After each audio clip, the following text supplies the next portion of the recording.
अक्षर, ऋषिका, यस बेटा हो गया टाइम। अक्षत आप हैं क्लास में? अक्षर को तो टेस्ट ब्रेक चाहिए। अक्षर यस मैम। आ गए?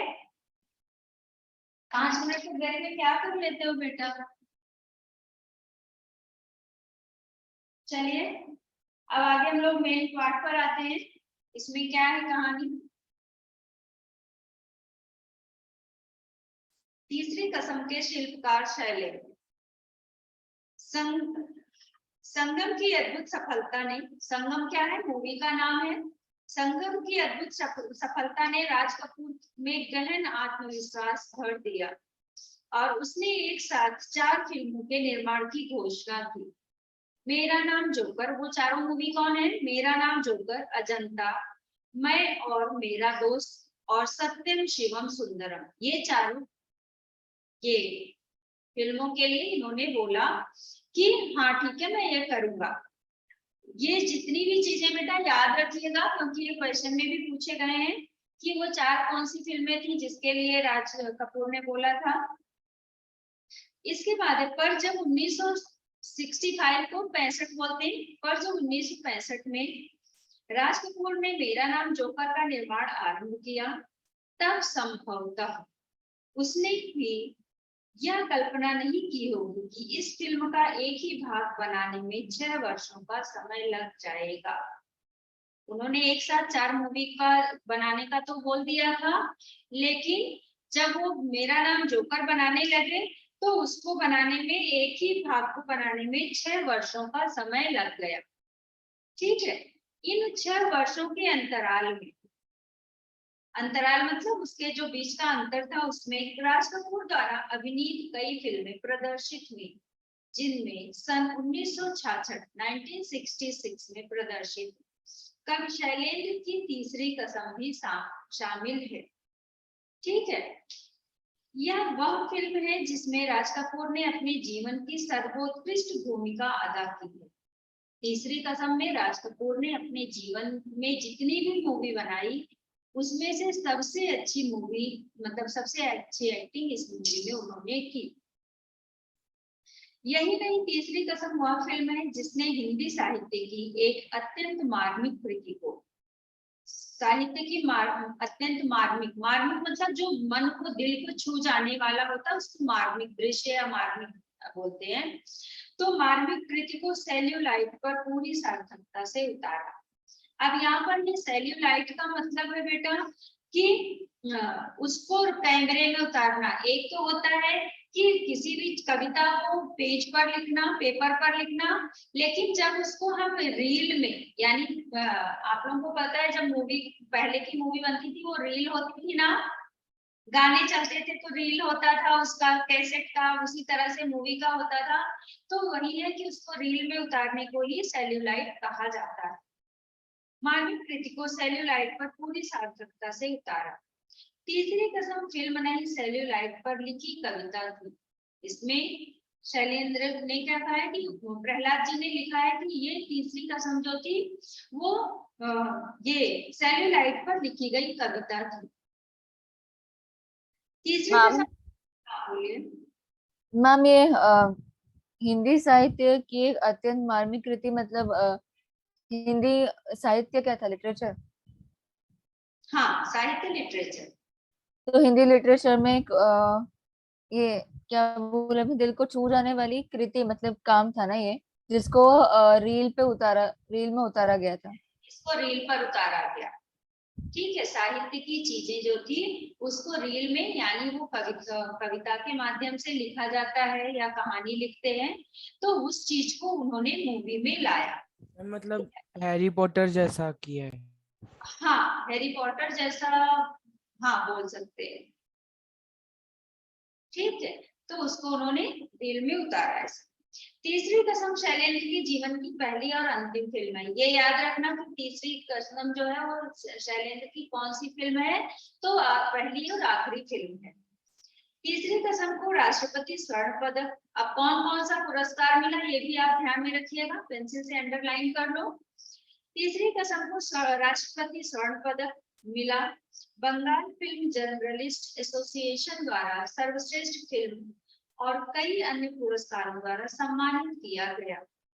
मास्को फिल्म फेस्टिवल में भी यह फिल्म पुरस्कृत हुई। इसकी कलात्मकता की लंबी चौड़ी तारीफें हुई। इसमें शैलेंद्र की संवेदनशीलता पूरी शिद्दत के साथ मौजूद है। संवेदनशीलता मतलब किसी के साथ संवेदना व्यक्त करना, यानी उस दृष्टि से, उस नजरिए से देखना। गरीब है तो गरीब के दृष्टि से, और कोई दुखी है तो दुख मतलब उसके साथ सहानुभूति करना, तो ये संवेदनशील कहलाता है। तो मैम ये किसकी बात कर रहे हैं, किसकी संवेदनशीलता के बारे में?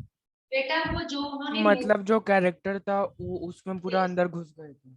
हाँ, जो कैरेक्टर था उसके पूरा मतलब वो किस तरह का था, वो कैसा किसके साथ मतलब किसी के साथ रहता था, तो उसकी अपनी पूरी फीलिंग्स उसके साथ, मतलब अगर कोई दुखी है तो वो खुद को भी दुखी मानता था, उसके साथ पूरा सहयोग करता था, मतलब ऐसी सारी चीजें उसमें होती थी। ठीक है। ओके। तीसरी कसम का ओके, ये तो हो गया। हाँ, इसमें शैलेंद्र की संवेदनशीलता पूरी शिद्दत के साथ मौजूद है। उन्होंने ऐसी फिल्म बनाई थी जिसे सच्चा कवि हृदय ही बना सकता था। ये कौन लिख रहा है? लेखक है प्रहलाद।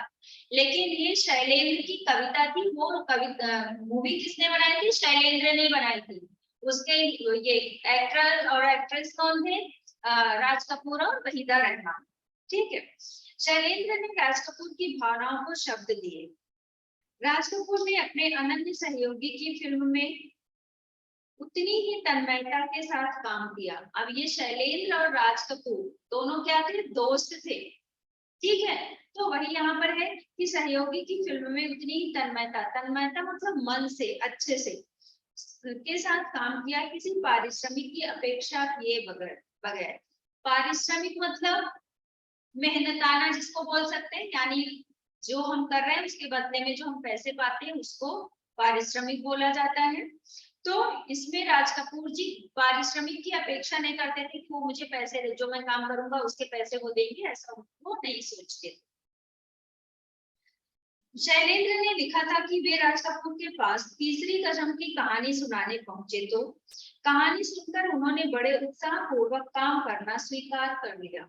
जब शैलेंद्र ने ये अपनी कहानी सुनाई किसको? राज कपूर को, कि ऐसी ऐसी कहानी है, ऐसी मूवी बनानी है, तो उन्होंने उस कहानी को सुनते ही हाँ कर लिया कि हाँ ठीक है, इस मूवी में मैं काम करूंगा, ये मैं इसका अभिनेता बनूंगा। पर तुरंत गंभीरता पूर्वक बोले। हाँ तो कर दिया, लेकिन उसके बाद गंभीर रूप से बोलते हैं, गंभीरता पूर्वक बोले, मेरा पारिश्रमिक एडवांस देना होगा। और उन्होंने मजाक में बोला ये चीज कि मेरा पारिश्रमिक यानी जो मेरा मेहनत का वो रहेगा वो आपको एडवांस में यानी पहले ही देना पड़ेगा। अब राज कपूर ने तो मजाक में बोला, लेकिन ये उनको शैलेंद्र जी को समझ में नहीं आया कि राज कपूर मजाक कर रहे हैं। शैलेंद्र को ऐसी उम्मीद नहीं थी कि राज कपूर जिंदगी भर की दोस्ती का ये बदला देंगे। शैलेंद्र का मुरझाया हुआ चेहरा देखकर राज कपूर ने मुस्कुराते हुए कहा। अब जब उन्होंने पारिश्रमिक एडवांस में मांग लिया तो शैलेंद्र थोड़ा दुखी हो गए। तो उनका मुरझाया हुआ चेहरा देखकर राज कपूर ने मुस्कुराते हुए कहा, निकालो 1 रुपया, मेरा पारिश्रमिक, पूरा एडवांस। अब पहले के समय में तो 1 रुपया भी बहुत होता था। तो इस तरह से जब उन्होंने यानी शैलेंद्र से राज कपूर ने बोला कि मुझे 1 रुपया पूरा एडवांस मुझे चाहिए, तो वो बहुत दुखी हो गए। शैलेंद्र राज कपूर की इस याराना मस्ती से परिचित तो थे। मतलब शैलेंद्र जो है वो राज कपूर मजाकिया है, मजाक करते हैं, मस्ती करते हैं, उससे तो वो परिचित थे। लेकिन इस समय भी वो मजाक कर रहे हैं, वो उनको समझ में नहीं आया। लेकिन एक निर्माता के रूप में बड़े व्यवसायिक सूझबूझ वाले भी चक्कर खा जाते हैं। फिर शैलेंद्र तो फिल्म निर्माता बनने के लिए सर्वथा अयोग्य थे। यहाँ पर एक चीज ये भी बोला गया, शायद क्वेश्चन में पूछा जाए कि क्या शैलेंद्र एक कुशल फिल्म निर्माता थे या कुछ ऐसा, तो उसमें रहेगा नहीं, वो अयोग्य फिल्म निर्माता थे। तो राज कपूर ने एक अच्छे और सच्चे मित्र की हैसियत से शैलेंद्र को फिल्म की असफलता के खतरों से आगाह भी किया। मैम मैम ये व्यावसायिक सूझबूझ वाले भी चक्कर खा जाते हैं मैम, ये सेंटेंस का मीनिंग क्या है? यहाँ पर है व्यवसाय, व्यवसाय मतलब व्यवसाय करना ना, बिजनेस करना। तो ये जो शैलेंद्र है ये बिजनेस तो करते नहीं थे, ये तो एक साहित्यकार थे, यानी लिखते थे, कहानी और कविताएं लिखते थे। तो इनको इस बिजनेस के बारे में कुछ नहीं पता था कि जैसे बिजनेसमैन क्या करता है कि एक पैसे लगाए तो कम से कम 2 रुपए नहीं तो 1.5 रुपए तो प्रॉफिट होना ही चाहिए। बिजनेसमैन ये सोचते हैं ना। हाँ। तो यहाँ पर वही है कि एक फिल्म निर्माता के रूप में बड़े व्यवसायिक सूझबूझ वाले भी, जो बहुत बड़े व्यवसाय करने वाले होते हैं, वो भी चक्कर में पड़ जाते अगर ऐसा मजाक वो उनके साथ राज कपूर जी करते। ठीक है, मतलब वो सीरियस होकर ये बात को बोल रहे थे ना कि मेरा एडवांस दो। अब जो काम करेगा वो एडवांस तो मांग ही सकता है। तो वो मजाक कर रहे थे, ये वो भी नहीं समझ सकते जो बहुत बड़े बिजनेसमैन होते हैं। ठीक है। और यहाँ पर ये शैलेंद्र तो बिल्कुल ही अयोग्य थे, उनको तो ये बिजनेस का, वो बिजनेस के पर्पज से कोई एक फिल्म नहीं बना रहे थे, वो सिर्फ अपने मन की शांति के लिए बना रहे थे। मैम यहाँ पे बिजनेस मतलब ये जो फिल्मों का ये बिजनेस करते हैं मतलब, हाँ उसी और के। निर्माता के रूप में मतलब डायरेक्टर के रूप में बड़े बड़े ये बिजनेसमैन भी नहीं समझ पाते ये बात को कि वो एडवांस सच में नहीं मांग रहे, मजाक कर रहे हैं ऐसे। यस यस, हाँ बड़े बड़े जो वो जिस तरह ओके से मैम। मांग रहे थे। अब देखो बेटा, कोई काम कर रहा है तो एडवांस भी मांग सकता है ना। तो हाँ। वो मांग रहे हैं तो अगले को कैसे समझेगा कि वो मजाक कर रहे हैं, उसको लगेगा हाँ सच में मांग रहे हैं अपने काम करने का। तो वही यहाँ पर है कि वो भी बड़े बड़े बिजनेसमैन व्यवसायी को थे, वो भी नहीं समझ पाते। और यहाँ पर ये शैलेंद्र जी तो एकदम मतलब वो अयोग्य थे, उनको ये बिजनेस का तो था नहीं। वो इसको जो ये मूवी को बनाए हैं वो बिजनेस के पर्पज से नहीं बनाए थे, वो सिर्फ समाज में लोगों को कुछ सीख देना चाहते थे, इसलिए उन्होंने इस मूवी को बनाया। ये उनकी पहली और आखिरी मूवी थी। ठीक है, क्लियर? हाँ मैम। ठीक है, आगे देखिए बेटा।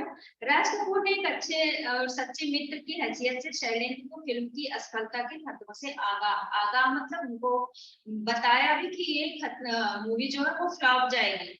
ठीक है, क्यों? क्योंकि लोगों की जो इच्छा होती है वो उससे थोड़ा हटकर थी। फिल्म इंडस्ट्री में जाने वाले क्या चकाचौंध वाली दुनिया है ना। मैं बुरा नहीं बोलती, ठीक है, कुछ लोगों को वो लाइफ भी अच्छी लगती है, लेकिन जो वहां पर जाते हैं वहां पर ऐसी वो अलग टाइप, वो दुनिया ही अलग हो जाती है। तो यहाँ पर उन्होंने बताया कि आप जैसी मूवी बना रहे हो अच्छी तो है, लेकिन ये हिट नहीं होगी, ये फ्लॉप जाएगी, मतलब इसको कोई इसकी डिमांड नहीं रहेगी। तो वही यहाँ पर है कि राज कपूर ने एक अच्छे और सच्चे मित्र की हैसियत से, वो किसके, शैलेंद्र के एक अच्छे और सच्चे मित्र थे, इसलिए उन्होंने फिल्म की असफलता यानी ये फिल्म सफल नहीं होगी उसके बारे में भी उनको अवगत कराया, उनको बताया। ठीक है, पर वह तो एक आदर्शवादी भावुक कवि थे, लेकिन वह तो आदर्शवादी थे, अपने आदर्श के मार्ग पर चलने वाले थे, जिसे अपार संपत्ति और यश की हम इतनी आदर्श का मतलब क्या होता है? आदर्श मतलब आइडियल बेटा, अपना आइडियल मतलब क्या होता है, लोग सही मार्ग पर चलेंगे, सही काम करेंगे, गलत नहीं करेंगे, भले ही उनको पैसा ना मिले। अभी आप एग्जांपल देख लो, जैसा कोई बहुत बड़ा नेता है या बहुत बड़ा अधिकारी है, तो कुछ लोगों का होता है ना, मुझे रिश्वत नहीं लेना है, भले ही मेरे पास कम है, भले ही मेरा ये काम ना हो, लेकिन मुझे गलत काम नहीं करना, तो वो आदर्शवादी कहलाते हैं। ठीक है, तो इस तरह से वो आदर्श। ईमानदार। हाँ क्या बेटा? ईमानदार जैसे। ईमानदार, यस, ईमानदार, आदर्शवादी। आदर्शवादी ईमानदार भी होता, आदर्शवादी मतलब हर चीज को, किसी भी गलत काम को ना करना। ईमानदार तो एक चीज के लिए आया, लेकिन आदर्श मतलब वादी मतलब आइडल, जो पर्सन होता है, जो आदर्श इंसान होता है, जो कोई भी गलत काम नहीं करता, वो आदर्शवादी कहलाता है।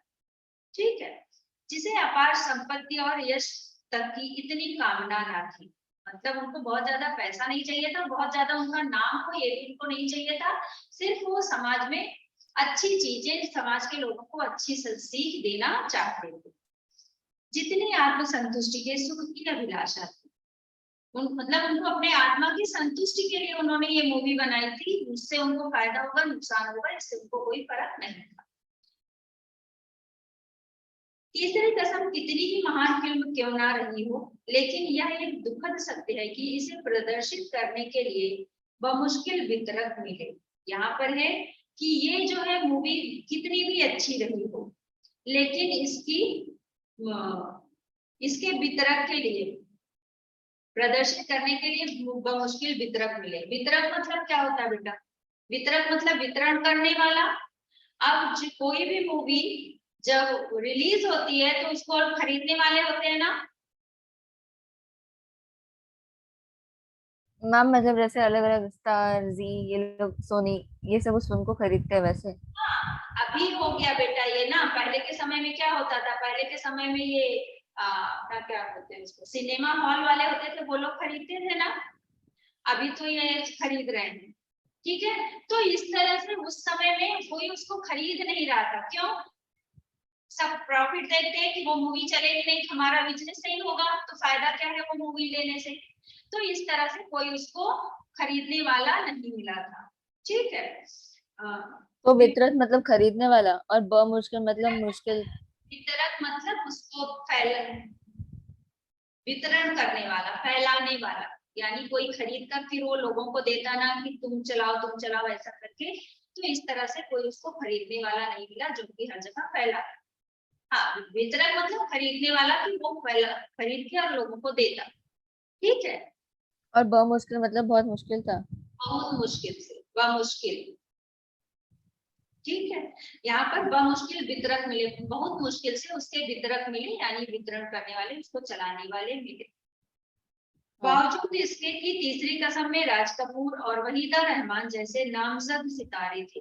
बेटा आप लोगों को शायद इतना नहीं पता होगा, लेकिन ये दोनों लोग यानी वहीदा रहमान और राज कपूर अपने जमाने के बहुत अच्छे ही एक्टर और एक्ट्रेस थे, ठीक है। तो इतना अभी क्या नाम से मूवी चलती है ना, अरे उनकी जिसको जो एक्टर पसंद होता है, अगर उसका नाम भी सुन लिया तो उस मूवी को देखते जरूर है, होता है ना ऐसा। तो इतने अच्छे एक्टर थे, इतना इनका नाम था, उसके बाद भी लोग उस फिल्म को खरीदार नहीं थे, लेने वाले नहीं थे। शंकर जयकिशन का संगीत था, जिनकी लोकप्रियता उन दिनों सातवें आसमान पर थी। मतलब शंकर जयकिशन जो थे संगीतकार, उनकी कविता थी, उन्होंने गाना गाए थे, संगीत था उनका, और उस समय वो बहुत ही ज्यादा फेमस थे। उसके बाद भी इसके गीत भी फिल्म के प्रदर्शन की पूर्व ही बेहद लोकप्रिय हो चुके थे। अब ये जो मूवी है, मतलब ये जो मूवी थी तीसरी कसम, इसके गाने भी बहुत फेमस हुए थे, फिर भी उस फिल्म को खरीदने वाला कोई नहीं था। लेकिन इस फिल्म को खरीदने वाला कोई नहीं था। दरअसल इस फिल्म की संवेदना किसी 2 से 4 बनाने का गणित जानने वालों की समझ से परे थी। ये थोड़ा सा समझने वाला सेंटेंस है बेटा। दरअसल इस फिल्म की संवेदना, इसमें जो संवेदना मतलब जो थी, जो इसमें फीलिंग की जो व्यक्त किया गया था, वो बिजनेसमैन की समझ से परे थी। क्यों? क्योंकि उन लोगों को तो ये था कि इसको खरीदे, ये चले तो पैसा मिले, लेकिन अगर वो ऐसी थी कि वो ज्यादा चलती नहीं तो उसको खरीदने वाले भी नहीं मिले। इसीलिए यहाँ पर है कि वो उन लोगों से मतलब जो ऐसा करने वाले हैं, 2 का 4 बनाने वाले हैं, वो इसको नहीं पसंद किए, ठीक है। परे थी मतलब उनके समझ के बाहर थी। उसमें रची बसी करुणा तराजू पर तौली जा सकने वाली चीज नहीं थी। उस मूवी में जो करुणा थी, करुणा दया प्रेम इसको बोलते हैं ना, तो वो लोगों के ऐसे तराजू पर तौली नहीं जा सकती थी। वो फील करने वाली थी, ठीक है, महसूस करने वाली चीज थी। इसीलिए बमुश्किल जब तीसरी कसम रिलीज हुई, बमुश्किल मतलब जब बहुत मुश्किल से, बड़ी परेशानी से तीसरी कसम रिलीज भी हुई, तो इसका कोई प्रचार नहीं हुआ। मतलब इसके बारे में किसी ने प्रचार नहीं किया, क्या है कैसे है, वो ऐसे अंदर ही अंदर दबी रह गई। फिल्म कब आई कब गई चली गई मालूम नहीं पड़ा। मतलब उसके बारे में, अब जैसे मूवी अच्छी होती है ना, अरे वो जाकर देखो ना बहुत अच्छी है, उसको जाओ देखो बहुत अच्छी है, अरे बहुत अच्छी है, बहुत अच्छी स्टोरी है, ऐसा लोग बोलते हैं। तो ऐसा भी कहीं कुछ पता नहीं चला, इसलिए वो कब आई और कब चली गई पता भी नहीं चला। यहाँ तक क्लियर? ऋषिका एंड अक्षर। Yes ma'am. मैम करुणा मतलब क्या? करुणा मतलब दया प्रेम। मतलब फिल्म में जो भी था। हाँ, अब देखो यहाँ पर क्या बेटा, फिल्म में इमोशंस डाले गए थे, उसमें स्टोरी ऐसी डाली गई थी कि लोग अपनी भावना, उस भावना को समझे, वो क्या संदेश दे रहा है उसको जाने। लेकिन यहाँ पर लोग वो उतना डीप में जाकर उनको समझने का नहीं है। फिल्मी लाइन कैसी है, फिल्मी दुनिया कैसी है, बस तड़क भड़क कूद फान ये सब। और उसमें क्या था, वो सिंपल सी स्टोरी थी, उसमें गाने तो अच्छे थे लेकिन कहानी एकदम सीधी सादी कैसी थी, वो आप अभी पढ़ोगे। एक है, कौन से बाई है वो, हीरा बाई और हीरामन की कहानी है, जो कि वो आपस में एक दूसरे से कैसे ढंग से रहते हैं और कैसे उनके आपस में तालमेल है, विचार मिलते हैं, वो सब इसमें बताया गया है। मैम ये वाले इसका ये मतलब ये इधर इसने बोला ना कि शंकर जय किशन का संगीत था, जिनकी लोकप्रियता उन दिनों सातवां आसमान पर थी। मैम हाँ मतलब उनके गाने फेमस थे फिल्म के, बाकी हाँ फिल्म को कोई जानता नहीं था। हाँ, यस, शंकर जयकिशन के गाने उस समय बहुत फेमस थे और उनके गाने इसमें पड़े हुए थे। उसके बावजूद भी ये मूवी को लोग कम गाने तो पसंद करते थे, लेकिन मूवी कोई नहीं देख रहा था। जैसे कुछ ये फिल्में होती है ना कि गाने बहुत अच्छे लगते हैं, लोग गाने तो खूब सुनते हैं, लेकिन मूवी में कहते हैं अरे स्टोरी नहीं है, जाने दो, क्यों जाना। तो उस तरह से इसके गाने तो सब पसंद करते थे, लेकिन मूवी कोई पसंद नहीं कर रहा। ठीक है, चलिए आगे देखिए। ऐसा नहीं है कि शैलेंद्र 20 सालों तक फिल्म इंडस्ट्री में रहते हुए भी वहां के तौर तरीकों से नावाकिफ थे। क्या है यहाँ पर कि शैलेंद्र जो है वो 20 साल से फिल्म जगत से जुड़े हुए थे, यानी उसके बारे में कुछ लिखते मैम रहते थे। पर ये तो उनकी पहली और आखिरी फिल्म थी ना। बेटा वो फिल्म, उन्होंने फिल्म पहली बनाई ना बेटा, वहां के बारे में, वहां का की जानकारी तो इनको होती थी ना। मैम उस इनके मित्र भी वहीं पे थे इसलिए। क्या बेटा, और मैम इनके वो मित्र भी थे ना राज कपूर, तो उनको ये तो सब पता है। मित्र थे तो वहां से जानकारी उनको, वहां से वो बातचीत होती थी, उसके बारे में जानते थे कि वहाँ लोग क्या पसंद करते हैं, कैसे वहाँ की हर चीज होती है। उसके बावजूद भी इन्होंने अपने ढंग से ही तीसरी कसम, तभी तो स्टार्टिंग में राज कपूर जी ने उनको बताया कि ऐसी मूवी पसंद नहीं करेंगे लोग, बताया था ना, आगाह करा था कि ऐसी मूवी नहीं खतरों में है ना। हाँ बताया था बिगनिंग में। आगे देखिए। तो वो उससे वाकिफ थे, यानी वो जानते थे कि फिल्म इंडस्ट्री में कैसी मूवी लोग पसंद करते हैं, कैसे तरह की कहानियां लोग पसंद करते हैं। उसके बावजूद भी उन्होंने अपने तरीके से कहानी लिखी, यानी अपने तरीके से मूवी बनाई। वहां के तौर तरीकों से नावाकिफ थे। नावाकिफ मतलब ऐसा नहीं था कि वहां के बारे में जानते नहीं थे, परंतु उनमें उलझकर वे अपनी आदमियत नहीं खो सके थे। आदमियत मतलब अपनी इंसानियत। फिल्म इंडस्ट्री में लोग जाते हैं तो उनको सिर्फ पैसा पैसा दिखता है, उससे क्या असर होगा, अगले को क्या उसका मतलब इफेक्ट पड़ेगा, वो उनको मतलब नहीं होता है। उनको सिर्फ ये रहता है कि कैसा दिखाएं और ज्यादा से ज्यादा लोग पसंद करें और ज्यादा से ज्यादा पैसा मिले। अब एक सिंपल सा है, अभी के जो, मैं इसके पहले भी बोल चुकी कि जो अभी की मूवीज है उसमें क्या कोई आपको स्टोरी ऐसा समझ में आती जिसको आप सीख सको, जहां से कुछ नॉलेज आपको मिले। मैम कुछ होती है जैसे मिशन मंगल थी वैसे वाले, लेकिन सब में नहीं होता। लेकिन बेटा कुछ होती है ना, बहुत लेकिन कम। बहुत रेयरली एक आध कहीं तो मिल गई, नहीं हाँ तो बस ऐसे ही है। तो आजकल देखो, लोग कैसी फिल्म बनाना चाहते हैं जैसी देखने वाला दर्शक पसंद करता है।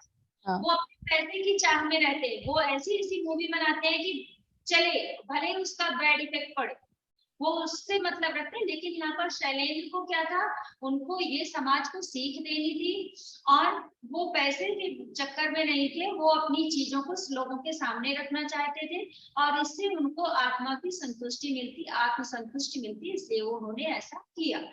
ठीक है, आगे। हाँ। हाँ, परंतु उनमें उलझकर वे अपनी आदमियत नहीं खो सके। आदमियत मतलब अपनी इंसानियत, वहां के बारे में जानते हुए भी वो अपने स्तर से, अपने ढंग से चले, अपने इंसानियत से चले, उस तरह से नहीं रहे। श्री 420 का एक लोकप्रिय गीत है। श्री 420 तो बहुत पुरानी है, ब्लैक एंड व्हाइट है, शायद आप लोग कहाँ से देखोगे, देखा ही नहीं होगा। श्री 420 भी राज कपूर की मूवी है।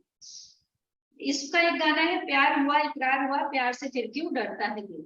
गाना शायद आप लोगों ने कभी पुराने गाने सुने होंगे तो सुना होगा। उसके बाद इसके अंतरे की एक पंक्ति रात, अब ये जो गाना है इसके गाने में एक अंतरा, एक पंक्ति है, रातें दसों दिशाओं से कहेंगी अपनी कहानियां। एक लाइन है उसकी अंतरा, मतलब एक लाइन है, रातें दसों दिशाओं से कहेंगी अपनी कहानियां। पर संगीतकार जयकिशन ने आपत्ति की, जो संगीतकार जयकिशन है उन्होंने आपत्ति की। क्यों? उनका ख्याल था कि दर्शक 4 दिशाएं तो समझ सकते हैं, 10 दिशाएं नहीं। उनका क्या था, जो ये गाने में 10 दिशाएं आई थी ना, तो उनको था कि दर्शक 4 दिशा तो समझते हैं, लेकिन ये 10 दिशाएं क्यों? इसके लिए उन्होंने क्या बताया कि अगर इंसान का नॉलेज कम है तो उसको हमें बढ़ाना है, ऐसा नहीं कि उनका जितना नॉलेज है उतना ही उनको सिखाना है। ऐसा करके आगे देखिए, लेकिन शैलेंद्र परिवर्तन के लिए तैयार नहीं हुए। उनका दृढ़ मंतव्य था कि दर्शकों की रुचि की आड़ में हमें उथलेपन को उन पर नहीं थोपना चाहिए। उन्होंने क्या कहा कि दर्शक की उसमें खुशी के लिए, मतलब उनकी जो पसंद है उसके लिए हमें उथलेपन, यानी आपको पता है कितनी दिशाएं होती है? 4 ही होती है। 4 ही होती है। हाँ, उत्तर पश्चिम मैम 8 दक्षिण होती है। उत्तरी। 8 होती है। अब मैं बोलती हूँ 10 होती है, बताओ कैसे? हम 10। मैम आप इसलिए बोल रहे थे क्योंकि हम तो हर जगह से मतलब ओपन ही है, तो कहीं से भी कितनी भी ऊपर दिशाएं हो नीचे सकती हो है। सकती। देखो 10 दिशाएं, 4 तो आपको पढ़ाई जाती, करेक्ट यही है जो कि उन्होंने शंकर जयकिशन जी ने कहा कि 4 दिशाएं जब सबको पता है, पब्लिक को पता है, तो 10 क्यों बता रहे हो? तो इन्होंने क्या कहा शैलेंद्र जी ने कि नहीं, मुझे उथलापन, उथलापन मतलब ऊपर ऊपर, शैलो, ऊपर ऊपर नहीं, मुझे उनको डीप नॉलेज देना है, तो गहरा ज्ञान देना है। आपने अगर कोई अध्यात्म की पुस्तक तो अभी नहीं पढ़े होंगे इस एज में अभी तक बेटा, लेकिन आपने कभी पूजा पाठ के बारे में देखा हो, कभी पूजा पाठ करते देखा हो किसी को, तो जो है 4 आपका 4 दिशाएं तो east west north and south होती है, चारों कोनों को भी दिशाएं मानी जाती है ना? और उसके बाद ऊपर नीचे करके 10 दिशाएं मानी गई हैं। ओके, समझ आया? हाँ। तो ये आपका सही है कि 10 दिशाएं हैं, लेकिन हम लोग पढ़ने लिखने में सिर्फ 4 पढ़ते हैं। बाकी आपने अध्यात्म का कभी कहीं पढ़ा सुना देखा होगा तो 10 दिशाएं होती हैं। ठीक है, तो इसी के लिए शैलेंद्र ने कहा कि दर्शकों की रुचि के वजह से मुझे 4 नहीं, मुझे उथलापन नहीं दिखाना, मुझे जो सच्चा है वो बताना है। उथलापन मतलब ऊपर ऊपर से बोला ना आपने? उथलापन मतलब शैलो, डीप होता है, शैलो होता है ना उसका, तो ऊपर ऊपर से नहीं बताना, मुझे उनको गहराई तक बताना है, गहराई से परिचित कराना है, गहरा डीप नॉलेज देना है। ठीक है, तो फिर यहाँ है,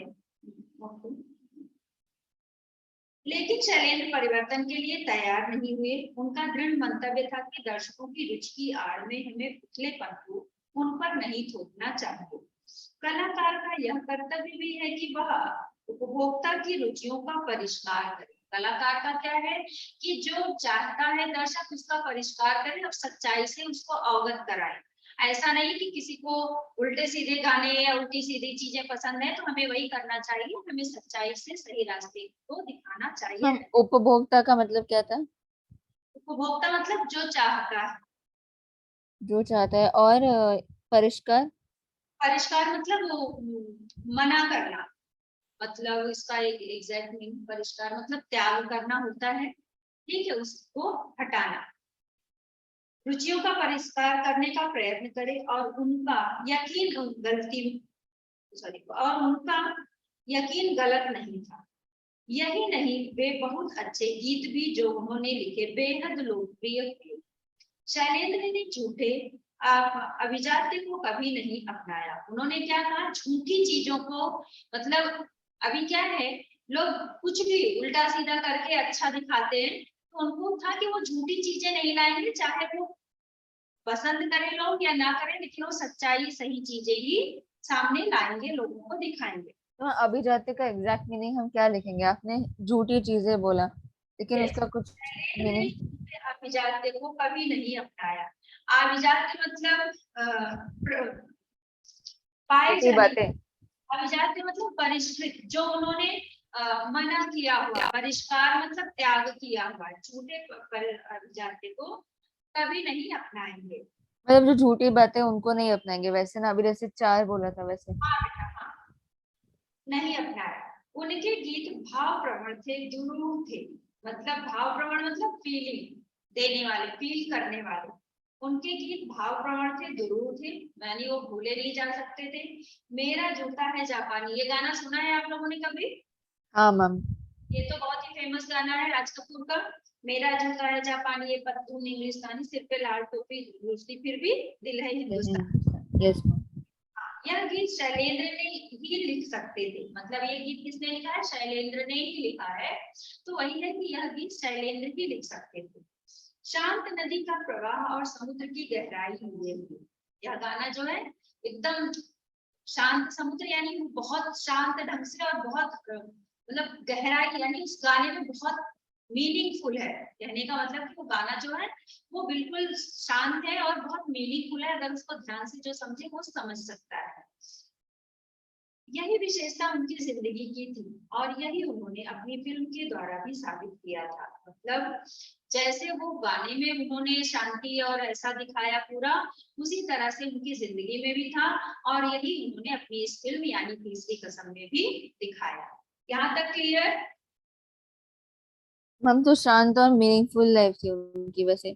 हाँ, शांत मतलब बेटा जैसे आज क्या जिंदगी में दिखावा बहुत ज्यादा है ना, तो वो चीज नहीं था। वो बिल्कुल नॉर्मल, जैसा बोलते हैं ना, अर्थ से टच किए, मतलब जमीन को छू कर, यानी बहुत ज्यादा हाई फाई में नहीं जाकर जो रियलिटी है उसी को उन्होंने दिखाया। हाँ। ठीक है, आगे देखिए। तीसरी कसम यदि एकमात्र नहीं तो चंद उन फिल्मों में से है जिन्होंने साहित्य रचना के साथ 100% न्याय किया हो। यहाँ पर क्या है? तीसरी कसम यदि एकमात्र नहीं तो, अगर ऐसा नहीं कहा जा सकता कि तीसरी कसम अकेली ऐसी फिल्म है, तो चंद उन फिल्मों में से है जिन्होंने साहित्य रचना के साथ 100% न्याय किया। मतलब साहित्य की रचना के साथ एकदम 100% उसी तरह से हो जैसा होता है। बाकी तो मूवी में कितना आगे पीछे ऊपर नीचे हवा हवाई वाली चीजें दिखाते हैं, जो कि रियल लाइफ और रियल लाइफ, इसीलिए कहा गया कि रियल लाइफ और रियल लाइफ में अंतर होगा।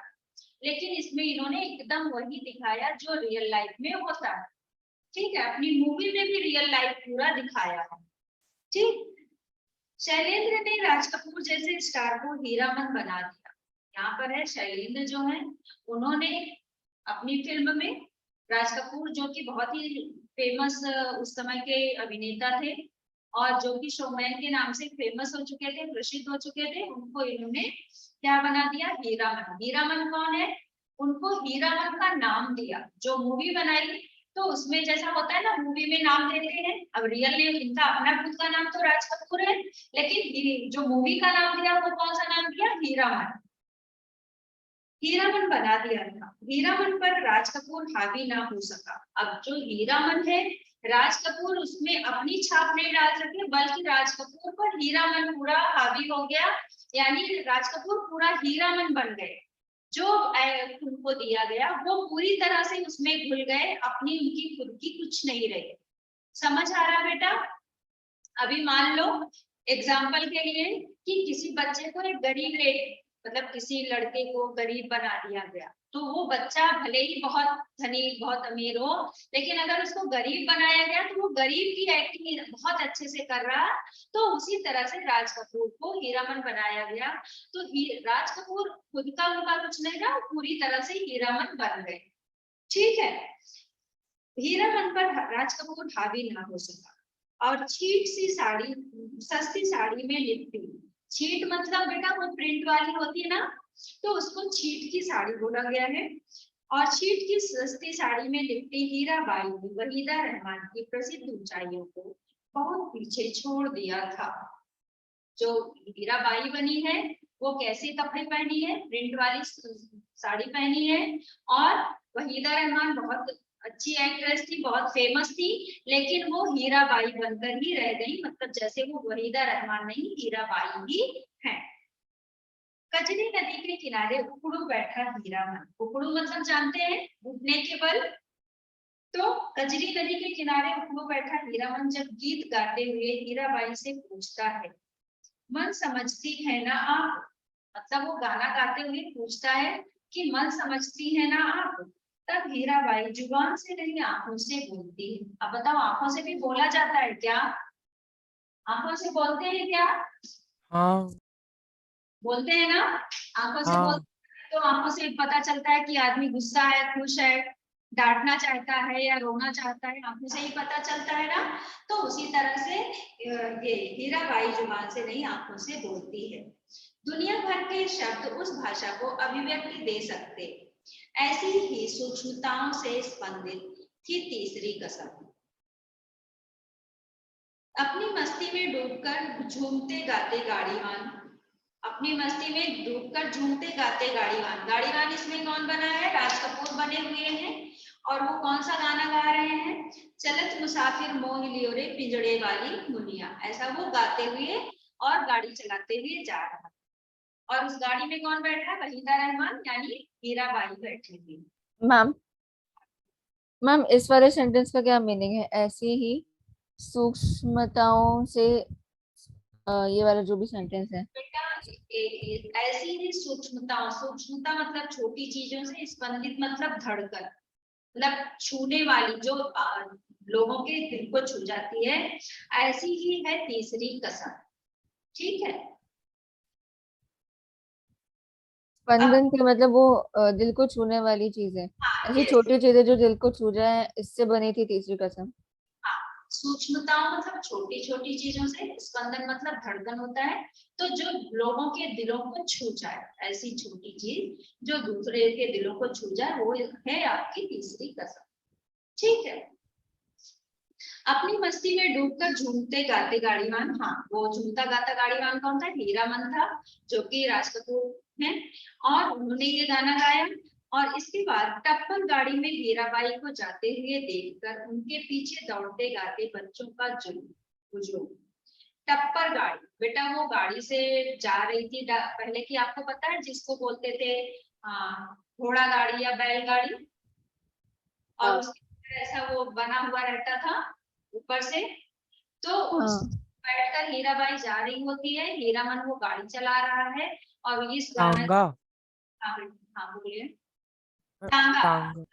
तांगा, लेकिन तांगा भी कई तरह का होता है बेटा। एक तो तांगा वो अलग सा ऊपर से छत पड़ा होता है, एक ऐसा सर्कल टाइप का करके होता है ना, चलता तो ऐसे, लेकिन इधर से ऐसा करके ये रहता है, ये पूरा इसका तांगा का ये सब है, यहाँ पर बैठते थे लोग। हाँ, तो उस तरह से रहते। आप लोग को जब भी टाइम मिलेगा, ये तीसरी कसम के लिए थोड़ा सा ये मूवी, ये चैप्टर आपको पढ़ना पड़ रहा है, तो थोड़ा सा टाइम निकाल कर आप लोग ये तीसरी कसम देख लीजिएगा कि क्या है इसमें। तो आपको और अच्छा इसके क्वेश्चन आंसर लिखने में समझ में आएगा। वैसे तो इसमें लिखा दिया जाएगा क्वेश्चन आंसर, लेकिन जब भी टाइम मिले, अब ऐसा नहीं कि आपको पढ़ने के लिए पेरेंट मतलब मम्मी पापा बोल रहे हैं तो आप बैठ गए मूवी देखने, वो मैम ने तो बोला है, ऐसा नहीं है। जब आप पढ़कर थोड़ा सा बोर हो रहे हैं, या जब आप मोबाइल लेकर बैठते हैं, तो उसको ना लेकर बैठे, और थोड़ा सा ये मूवी थोड़ा थोड़ा करके देख लो, तो आपको इसका समझ में आएगा कि इसमें क्या ऐसी बात है जो इसमें शैलेंद्र जी बताना चाहते हैं, यानी उनकी इस मूवी में ऐसा क्या है। ओके। इसके बाद है अपने, हाँ ये हो गया। टप्पर गाड़ी में हीराबाई को जाते हुए देखकर उनके पीछे दौड़ते गाते बच्चों का हुजूम। मतलब जब वो गाड़ी में बैठकर जा रही होती है, तो जो बच्चे थे, हुजूम मतलब बच्चों का झुंड, वो पूरा वो पीछे से गा रहे हैं, लाली लाली डोलिया में लाली दे दुल्हनिया। मतलब वो लोग ऐसा गा रहे हैं। एक नौटंकी की बारी में अपनापन खोज लेने वाला सरल हृदय गाड़ीवान। एक नौटंकी की बाई में, वो नौटंकी में काम करती थी, तो अपना उसमें अपनापन खोज लेने वाला सरल हृदय गाड़ीवान, अभाव की जिंदगी जीते लोगों के सपनीले का। अभाव मतलब कमी में जी रहे लोगों के ये सपनीले कह कहे हैं, मतलब जो लोग कमियों में जीते हैं वो लोग भी ऐसे कैसे एंजॉय करते हैं, वो इसमें दिखाया गया है। मैम हमारे मैम मैम ये सेंटेंस समझी नहीं, ये वाले जो बोले ना, एक नौटंकी, ये वाला सेंटेंस जो दिया हुआ है। देखो, एक नौटंकी की बाई में, ये जो हीराबाई है ये क्या है, नौटंकी में काम करती है, और हीरा हाँ। मन साथ में रहता है, वो गाड़ी में उसको लेकर जाता है, वो उसके साथ में ही रहता है, काम भी करता है, साथ साथ में रहता है। तो उसके साथ अपनापन खोज लेने वाला सरल हृदय, मतलब उस हीराबाई के साथ उसको अपनापन, जैसा उसकी वो मदद करना, उसकी देख रेख करना, उसको कोई कुछ कह ना पाए, उसके साथ कुछ गलत ना हो, ये सारी चीज वो ध्यान से करता है। तो वही यहाँ पर है कि एक नौटंकी की बाई में अपनापन खोज कर लेने वाला, अपनापन मतलब उसको वो अपनी तरह समझने लगा था कि ये मेरे, मतलब इसकी जिम्मेदारी मेरे ऊपर है, ऐसा अपनापन खोज लेने वाला सरल हृदय गाड़ीवान। अब अभाव की जिंदगी, मतलब अभाव मतलब कमियों की जिंदगी बिताते हुए भी लोगों के सपनीले करता है, मतलब इतनी कमी की जिंदगी जीते हुए भी वो लोग अपने खुशी में खुश थे, मतलब अपने में मस्त थे, खुश थे। ये दोनों के बारे में बोले। हाँ, ये हीरामन और ये हीराबाई के बारे में कहा, ठीक है। कहने का कि ये दोनों बहुत फेमस हीरो मतलब नेता अभिनेता अभिनेत्री थे, लेकिन जैसी एक्टिंग, इन लोगों की एक्टिंग, मतलब इनको दिया गया जैसा रोल दिया गया, दोनों एकदम उसी में ढल गए थे, और वही बिल्कुल वही बन गए थे, ऐसा लग रहा था वो लोग हीराबाई हीरामन ही है, ठीक है। हमारी फिल्मों की सबसे बड़ी कमजोरी होती है लोक तत्व का अभाव। लोक तत्व मतलब हमारे समाज की चीजों का अभाव, वे जिंदगी से दूर होती हैं। यदि त्रासद स्थितियों का चित्रांकन होता है तो उन्हें ग्लोरीफाई किया जाता है।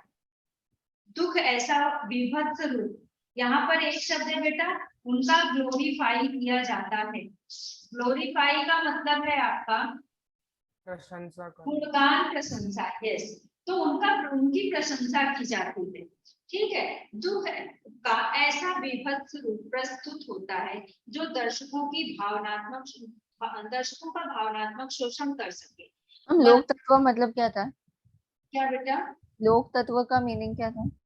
लोक तत्व मतलब जो संसार में, ये लोक तत्व का अभाव, सांसारिक चीजों का अभाव। अगर किसी के पास गरीबी है तो उसको ऐसा दिखा देंगे कि सामने वाला उसको देखकर एकदम ऐसा दुखी हो जाए। लोक तत्व मतलब लोक संबंधी, थोड़ा सा ऐसा शब्द है, वैसे सांसारिक चीजों को बोला जाता है। लोक मतलब लोगों से संबंधित, लोक संबंधी तो लोगों से संबंधित, ठीक है। लोक तत्व लोक संबंधी, वे तो जिंदगी। फीलिंग्स का अभाव था इसमें। क्या बेटा? लोक तत्व का अभाव मतलब लोक संबंधी हर चीजों से अभाव, उसकी कमी। जैसे लोगों को क्या चाहिए, खाने पीने का अच्छा चाहिए, अच्छा घर चाहिए, हर चीज उनको सुविधा चाहिए, तो उस चीज का अभाव। हमारे यहाँ पर देखो, हमारी फिल्मों की सबसे बड़ी कमजोरी होती है लोक तत्व का अभाव, मतलब उसमें दिखाएंगे ये बहुत गरीब है, ये ऐसा परेशान है, ये ऐसा दुखी है, तो वो सारी चीजों का अभाव, इसमें अभाव था, वो सबसे ज्यादा दिखाते हैं। वे जिंदगी से दूर होती हैं। यदि त्रासद स्थितियों का चित्रांकन, त्रासद मतलब परेशान की स्थितियों का चित्रांकन होता है तो उन्हें ग्लोरीफाई किया जाता है, मतलब उनका सम्मान किया जाता है। दुख का ऐसा विभत्स रूप, विभत्स मतलब भयानक, विभत्स बोल सकते हैं कि आप लोगों ने रस नहीं पढ़ा, एक होता है रस ना, वात्सल्य रस, भक्ति रस, श्रृंगार रस, ऐसा करके, तो उस तरह से ये है विभत्स रस। उसी तरह का विभत्स का मतलब होता है भयानक। जैसे मान लीजिए अगर कोई जानवर मरा हुआ है और उसके ऊपर बैठकर कौवा उसको खा रहा है, तो उसको देखकर आपके मन में जो भाव उत्पन्न होता है उसी को विभत्स रस बोलते हैं, ठीक है। तो इस तरह से विभत्स रूप प्रस्तुत होता है जो दर्शकों का भावनात्मक शोषण करते हैं, मतलब उनकी भावनाओं को दुख देते हैं। और तीसरी कसम की यह खास बात थी कि वह दुख को भी सहज स्थिति में जीवन सापेक्ष प्रस्तुत करती है। अभी क्या बाकी मूवीज में क्या होता है कि वो दुखी को और दुखी और ऐसा दिखा देते हैं कि अगला इंसान बहुत परेशान हो जाए, लेकिन तीसरी कसम में हर परेशानी होते हुए भी उसको बहुत अच्छे तरीके से पॉजिटिव वे में करके दिखाया गया है, ठीक है।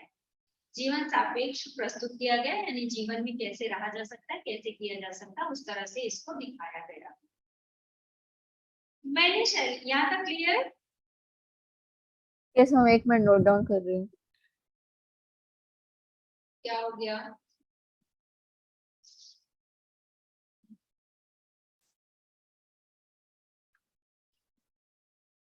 Yes ma'am, clear. क्लियर हो गया। आगे देखिए, मैंने शैलेंद्र को गीतकार नहीं कवि कहा है। कौन बोल रहा है ये? पाठ के लेखक कौन है? प्रहलाद जी, है ना। मैंने शैलेंद्र को गीतकार नहीं कवि कहा है। वे सिनेमा की चकाचौंध के बीच रहते हुए यश और धन लिप्सा से कोसों दूर थे। यहाँ पर क्या है कि वो सिनेमा की चकाचौंध के बीच रहते हुए, मतलब उन सब चीजों को वो जानते हुए भी किससे धन लिप्सा, धन की लालच से, और यश मतलब मेरा बहुत नाम हो। अब क्या लोग ये चाहते हैं ना, ऐसी जैसी लोग मूवीज पसंद करते हैं उस तरह की मूवी बनाएंगे तो और बहुत ज्यादा फेमस होते, उनका बहुत नाम होता, और फिर जब मूवी बहुत चलती तो उनको पैसा भी बहुत मिलता। लेकिन वो इन सब चीजों से दूर, वो जो सच्चाई में जीवन में होना चाहिए उन्होंने वो दिखाया।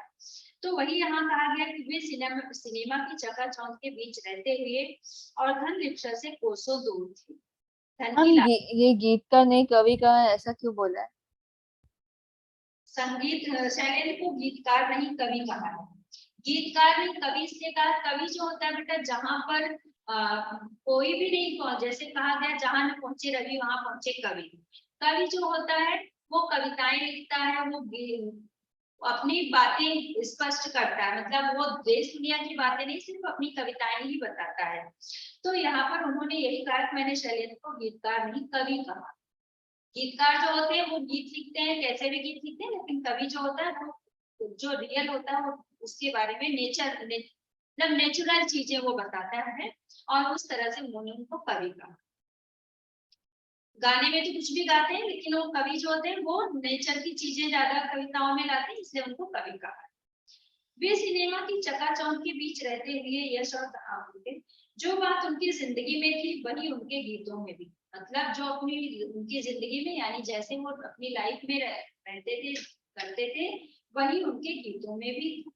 उनके गीतों में सिर्फ करुणा नहीं, जूझने का संकेत भी था। यानी उनके गीत में सिर्फ करुणा यानी दया ही नहीं थी, उस कठिन स्थिति से कैसे हमें आगे निकलना है, उससे जूझने यानी उसका सामना करने के लिए भी संकेत था।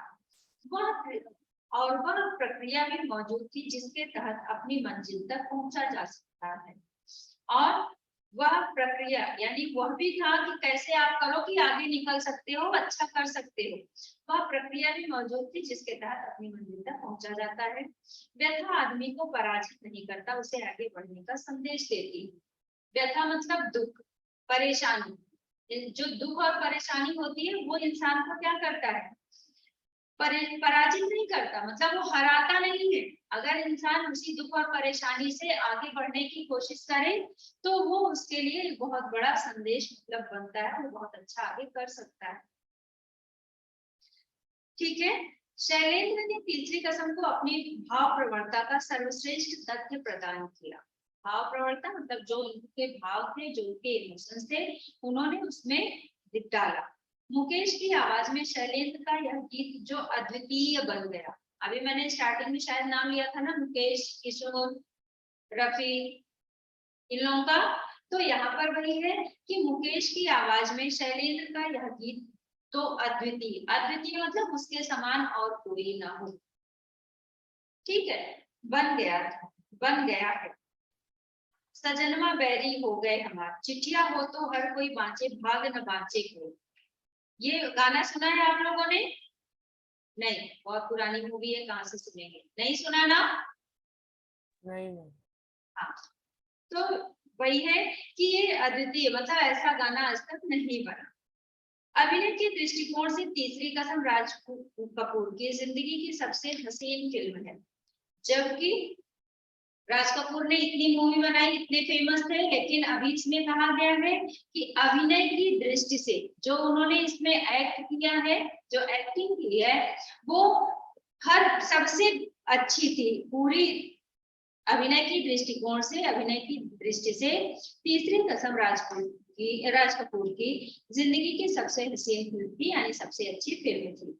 राज कपूर जिन्हें समीक्षक और कला मर्मज्ञ आंखों से बात करने वाला कलाकार मानते हैं। समीक्षक मतलब समीक्षा यानी उसके वो समीक्षा करने वाला यानी उसके बारे में बताने वाला, और कला मर्मज्ञ कला की जानकारी देने वाले, आंखों से बात करने वाला कलाकार मानते हैं। तीसरी कसम में मासूमियत के चरमोत्कर्ष को छूते हैं। अभिनेता राज कपूर जितनी ताकत के साथ तीसरी कसम में मौजूद है। मैम मैं सेंटेंस समझा नहीं। क्या अभिनय के दृष्टिकोण से हाँ, इसके बाद वाला राज कपूर जी ने समीक्षक वाला ये वाला सेंटेंस। अभिनय के दृष्टिकोण से इनका अभी तक का ये सबसे अच्छी ये मूवी थी। इसके बाद समीक्षक मतलब समीक्षा करने वाला, यानी बेटा उसके बारे में बताने वाला। समीक्षा मतलब किसी चीज के बारे में उसका निष्कर्ष बताने वाला, उसके बारे में बताने वाला कि ये क्या है, कैसे है, क्यों है ये चीज। ठीक है, समीक्षक मतलब समीक्षा करने वाला, उसकी जानकारी देने वाला। ठीक है, क्या था सेंटेंस? जिन्हें समीक्षक और कला मर्मज्ञ, कला मर्मज्ञ का मतलब होता है कि कला की के बारे में जो जानते हैं। ठीक, कला मर्मज्ञ आंखों से बात करने वाला कलाकार माना है। अभी क्या है, राज कपूर जो है वो समीक्षक है, कोई भी चीज के बारे में वो बताते हैं कि ये अच्छा है कि गलत है। और कला मर्मज्ञ है जो कि आंखों से बात समझ जाते हैं, कि कला के बारे में जान जाते हैं कि कैसा वो है, सही है या नहीं। तो ये सारी चीजें वो अपने इसमें बताते हैं, लेकिन उन्होंने भी इस मूवी के बारे में किसको, शैलेंद्र जी को बताया था। ठीक है, तीसरी कसम में मासूमियत के चरमोत्कर्ष को छूते हैं। ओके, अभिनेता राज कपूर जितनी ताकत के साथ तीसरी कसम में मौजूद है उतना जागते रहो में भी नहीं। मतलब इसमें कहा गया है कि जो ये राज कपूर हैं वो जागते रहो एक मूवी उनकी थी, उसमें भी इतने एक्टिव नहीं थे, इतने वो नहीं थे जितनी की वो तीसरे कसम में थे। चमोत्कर्ष मतलब जागते रहो बेटा एक मूवी है इनकी। मैम वो नहीं, उसके पहले वाला सेंटेंस था ना, तीसरी कसम में मासूमियत के चमोत्कर्ष को छूते हैं मतलब। तीसरी कसम में मासूमियत, मासूमियत मतलब इनोसेंट होता है ना, तो मासूमियत के चरमोत्कर्ष को छूते हैं मतलब ये एकदम मासूम बनकर, एकदम नादान नासमझ बनकर उसको उस एक्टिंग को करते हैं। ठीक है, ये ओके। कसम में इन्होंने एक्टिंग की है वो बिल्कुल ऐसा जैसा भोला भाला एकदम ना समझ, मतलब इनोसेंट सिंपल सा आप समझ गए ना, कि वो उस तरह का कि जिसके अंदर किसी भी तरह का छल धोखा, किसी को मतलब ऐसा परेशान करना या ऐसा कुछ जिसके अंदर किसी भी तरह की गंदगी ना हो, ऐसी एक्टिंग उन्होंने की है। ठीक है, तो कसम यहाँ है ना, एक सेकंड में फिर से ये रिपीट करती हूँ। राज कपूर जिन्हें समीक्षक और कला मर्मज्ञ की आंखों से बात करने वाला कलाकार मानते हैं। जो समीक्षक है यानी जो समीक्षा करने वाले हैं, जो कला की जानकारी रखने वाले हैं, वो राज कपूर से आंखों से बात करने वाला मानते हैं। और तीसरी कसम में मासूमियत के चरमोत्कर्ष को छूते हैं। और इन्होंने तीसरी कसम में मासूमियत के चरमोत्कर्ष यानी सबसे ऊंचाई को छुआ। मतलब इस मूवी में इन्होंने एकदम इनोसेंट ये अभिनेता का रोल अदा किया। ठीक है, अभिनेता राज कपूर जितनी ताकत के साथ तीसरी मौजूद है उतना जागते रहो में भी नहीं। जागते रहो में राज कपूर के अभिनय को बहुत सराहा गया था। मतलब जो जागते रहो इन्होंने मूवी में एक्टिंग की थी उसको बहुत सराहा गया, लेकिन ये उससे भी बढ़कर इसमें इन्होंने किया है। लेकिन तीसरी कसम वह फिल्म है जिसमें राज कपूर एक अभिनय नहीं करता हुआ हीरामन के साथ एकाकार हो गया है। अब ये जो मूवी है इसमें कहा गया कि राज कपूर जो है वो नहीं एक्टिंग कर रहे हैं, इसमें हीरामन, वो राज कपूर पूरी तरह से हीरामन बन गए हैं। जैसा लग नहीं रहा कि कोई एक्टिंग कर रहा है, लग रहा है कि वो हीरामन ही है, राज कपूर नहीं, वो हीरामन ही है। एक आकार मतलब बिल्कुल वही हो गए हैं, एक आकार सेम चीज हो गए हैं। खालिस देहाती भुज, खालिस मतलब पूरी तरह से देहाती भुज, देहाती भुज मतलब पूरा गांव वाला। खालिस देहाती भुज गाड़ीवान जो सिर्फ दिल की जुबान समझता है, दिमाग की नहीं। यहाँ पर कहा गया कि ये देहात, खालिस देहाती मतलब प्योर देहात का, जो कि सिर्फ दिल की बात सुनता है, दिमाग का नहीं। लोग बोलते हैं ना दिल से काम लो दिमाग से नहीं, दिमाग में इंसान चालबाजी आ जाती है, वो लोगों को धोखा देना, उनसे कैसे क्या करना ये आता है।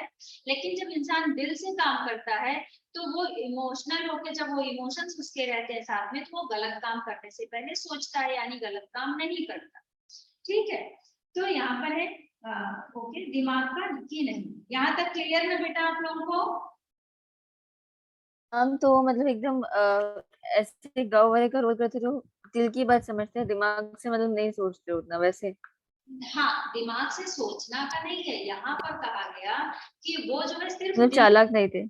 हाँ वो चालाक नहीं है, वो सिर्फ ये देख रहा है कि कैसे मदद करनी है, कैसे रहना है, मतलब वहां अपने फायदे की नहीं देख रहा है, दिमाग नहीं लगा रहा कि मेरा फायदा होना चाहिए, वो अगले की, मतलब वो दिल से सोच रहा है। अभी दिल से सोचने का देखो, अभी सिंपल सा एक एग्जांपल देखो बेटा, अगर आप किसी की हेल्प कर रहे हो, ठीक है, तो एक हेल्प होता है कि दिमाग में रखकर कि आज इसकी हेल्प कर रहे हैं, कल ये मेरी करेगा, तो ये क्या है, ये दिमाग का ही प्रयोग भी हो रहा है। लेकिन अरे ये परेशान है ना, इसका एग्जाम है, अभी इसका होमवर्क नहीं हुआ, मुझे इसको हेल्प करनी चाहिए, तो जो ऐसा दिल से हम हेल्प करते हैं वो क्या कहलाता है, वो इनोसेंट वाला कहलाता है, कि इंसान के अंदर वो चालाकी नहीं, वो दिल से कर रहा है, दिमाग से नहीं कर रहा। समझ आया? हाँ ठीक है, तो आज हम लोग अभी ये कंप्लीट नहीं कर पाएंगे, बचा तो बहुत थोड़ा सा ही है, तो आप यहाँ पर ना टिक लगा लो, क्योंकि अब टाइम हो गया बेटा, हम लोग कंप्लीट तो नहीं कर सकते, तो आप इसका लास्ट पैराग्राफ यानी स्टार्टिंग से ही लगा लो, अभिनय के दृष्टिकोण से। ठीक है, अभिनय के दृष्टिकोण से टिक लगा लीजिए। नेक्स्ट लेक्चर ये चैप्टर कंप्लीट करेंगे, इसके क्वेश्चन आंसर्स करेंगे। आज आप लोग को होमवर्क में कुछ नहीं मिला, आज आप फ्री हो गए हो, चैप्टर कंप्लीट होगा तभी मैं दूंगी। और पहले वाला जो होमवर्क दिया जा रहा है टाइम टू टाइम आप लोग करते रहो, ठीक है? अब मैम बोल रही थी मतलब ये मेरे को मेरे हिंदी के जो पेपर थे ना सब में मिस्टेक जाने थे, मतलब उसमें हमने रॉन्ग वो सब लिख के दिया है, लेकिन क्या लिखना चाहिए था वहां पे, तो वो कैसे पता चलेगा? इसका आप सुनो ना, आपको मॉडल आंसर मिला, वो टेस्ट देने के बाद मॉडल आंसर दूसरे दिन मिल जाता है शायद। ठीक है, तो आप एक बार मॉडल आंसर से मैच कराओ और फिर आपको समझ में आएगा कि यहाँ पर मतलब कहाँ पर मैंने गलत किया है। देखो गलतियां कई तरह की होती है, एक तो आपके कीवर्ड्स नहीं होते वो गलत है, एक मात्रा की गलती है, एक सेंटेंस आप करेक्ट नहीं लिखते हो वो गलती है, तो ये सारी गलतियां होती हैं। आप एक बार मॉडल आंसर में अपने आंसर मैच करो, बिल्कुल नहीं होता कि एज इट इज आप आंसर लिखोगे, लेकिन बेटा आपका कीवर्ड उसमें आना चाहिए, आपका सेंटेंस फॉर्मेशन करेक्ट होना चाहिए और मात्राएं आपकी करेक्ट होनी चाहिए, ये सारी चीजें सही रहेंगी तो आपके मार्क्स सही आते हैं। मतलब उसमें फिर ऐसा नहीं है कि पूरा एज इट इज आपको वही आंसर करना है जो मॉडल आंसर का है, लेकिन मॉडल आंसर आपका जो होता है वो एकदम वही होता है जो आपके आंसर में आना चाहिए। ठीक है, तो एक बार आप मॉडल आंसर से मैच करो, फिर आपको कुछ लगता है कि हाँ यहाँ पर मेरा सही था फिर भी गलत हुआ, तो फिर आप मुझे वो देखो। ठीक है, तो मैम ये वाला खोल के इधर मतलब इसमें आया था उस दिन मैसेज, यहाँ से टेस्ट पेपर खोल के इधर डाउनलोड का कोई ऑप्शन आएगा मतलब डेट वाइज, कि हिंदी का है तो कौन सी डेट का टेस्ट है, तो वो वाला आंसर डाउनलोड करना है वैसे। कौन सा टेस्ट दिया था आपने और किस डेट में दिया था आप वो देखो, उसके बाद नेक्स्ट डे में बेटा आप कर सकते हो ना, तो शायद नेक्स्ट डे या तीसरे दिन, मुझे इतना इसका बेटा ये चीज का मुझे पता नहीं है, तो मैं इतना कंफर्म आपको नहीं बता पा रही हूँ। और आप इतना नहीं मिलेगा तो फिर एक बार हर्षा मैम को कॉल करके आप अपना कंफर्म कर लेना कि मुझे मॉडल आंसर ठीक कहाँ है से। मैम, मैं देख लूंगी, अगर डाउट रहा तो आपको कॉल करके पूछ लूंगी। बेटा मैं नहीं बता पाऊंगी, उसको हर्षा मैम से पूछना, मतलब क्योंकि ये नहीं मिस्टेक के बारे में, अगर मेरे को समझा नहीं कि क्या लिखना चाहिए था तो। हाँ हाँ ओके। मॉडल आंसर से मैच करो, आपको अपनी गलती खुद समझ में आएगी, फिर भी कुछ रहेगा तो आप पूछ सकते हो, ठीक है? Okay ma'am. वो मेरे पास क्वेश्चन पेपर होना चाहिए तभी मैं बता पाऊंगी। Okay ma'am. और मैम बोलती है मैंने वीडियो लेक्चर मांगा था दाढ़ी का एक पन्ना, और तातारा मामेरो का चाहिए था मुझे, तो वो कहाँ पे? यूट्यूब पर जाओ और आप देखो, वहां पर आपको मिल जाएगा, अगर ये अपने इस ब्रांच का नहीं मिलेगा तो किसी भी ब्रांच का शायद मिल जाए। हाँ मैंने बहुत ट्राई किया उस दिन, मेरा कितना टाइम वेस्ट हुआ, मेरे को मिल नहीं रहा था। सुनो ना, इसके लिए भी आप हर्षा मैम को करो, क्योंकि ये सारी चीजें बेटा मेरे ना मतलब मुझे नहीं पता कि कैसे क्या करना है आपको यूट्यूब के लिए, मैं सिर्फ इतना जानती हूँ कि यूट्यूब पर जाओ तो मिलता है, लेकिन मैंने कभी ऐसा कुछ भी नहीं किया है, तो वो मुझे ज्यादा नहीं है, आप उनको एक बार कंफर्म कर दो, हाँ खुद को नहीं ओके। भी 12 से लेकर 12। हाँ चलो बाय, मिलते हैं नेक्स्ट लेक्चर, ये चैप्टर कंप्लीट करेंगे। हाँ बाय। बाय बेटा, बाय।